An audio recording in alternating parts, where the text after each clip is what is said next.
practice here at the Martinsville Speedway should be something pretty special.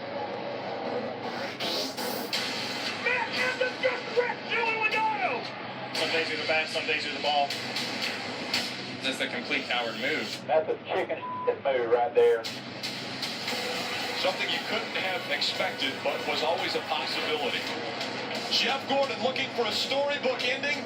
This win's going to punch his ticket to the championship four. Yeah, baby! Yeah, we're going to Martinsville! Yeah! What's the play?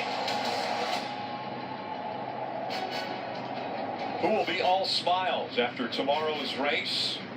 But first, we've got second practice from Martinsville Speedway as the sun coming up over the hill just off the back stretch of the paperclip.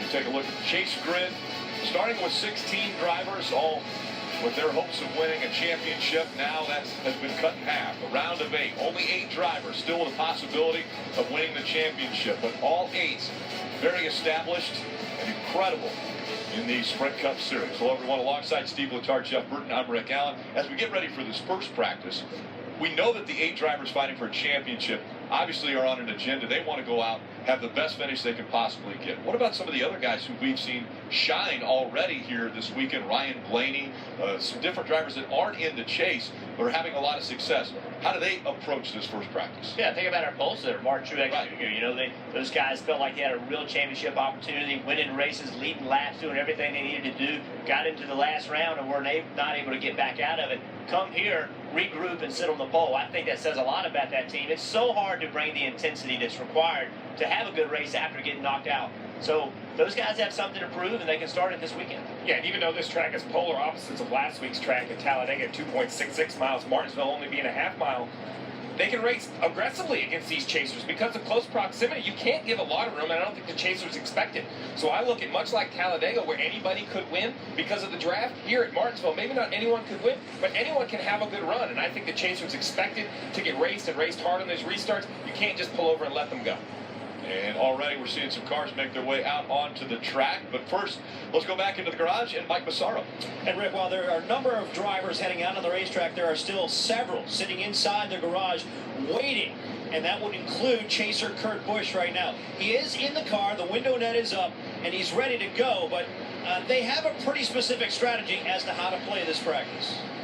Yeah, I know pretty much what I like to do with 99% of the tracks. Messes up one. Yeah, it's all good. Like I said, for me, I would just sit there for let that first group go and run and come in and go out. I'm going to learn anyway, so. And you heard him say at the end, they're not going to learn anyway. They're looking very much ahead to the second practice this afternoon at noontime, when they feel like the track will be much warmer, have a little bit more rubber on it, much more like race conditions. Right now it's very cool, not a lot of rubber on it, so not real similar to what they'll experience during the race on Sunday, Rick. Thanks, Mike. You know, Rick, it's not real similar as far as handling characteristics, so I don't know if you could go out there and successfully adjust your car, whether it's tight or loose, but it's still Martinsville. It's still the same half-mile, flat corners, long straightaways. There are other components that can affect your car here, unlike maybe in some of the big tracks.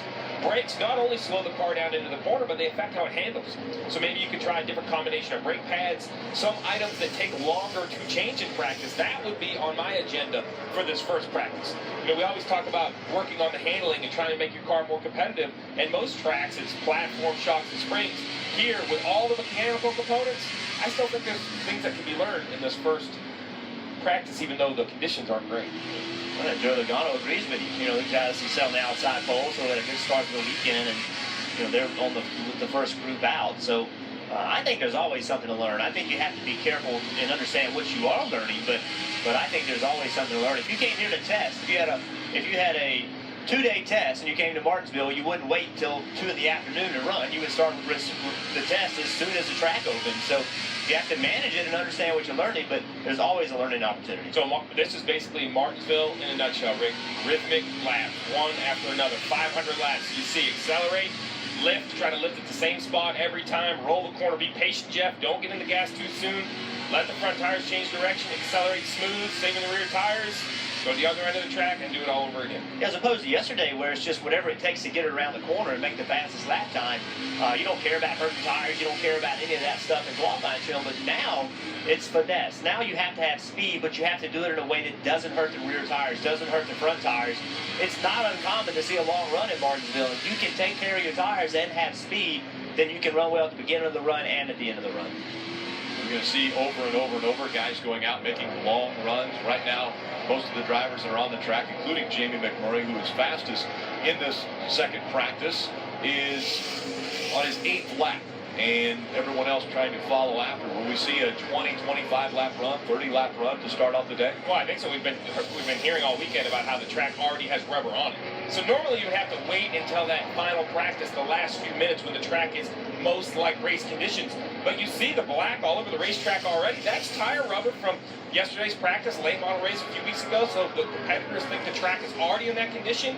So tire wear could be a little more accurate, and which tire is wearing the most could point the crew chief in the direction on their handling.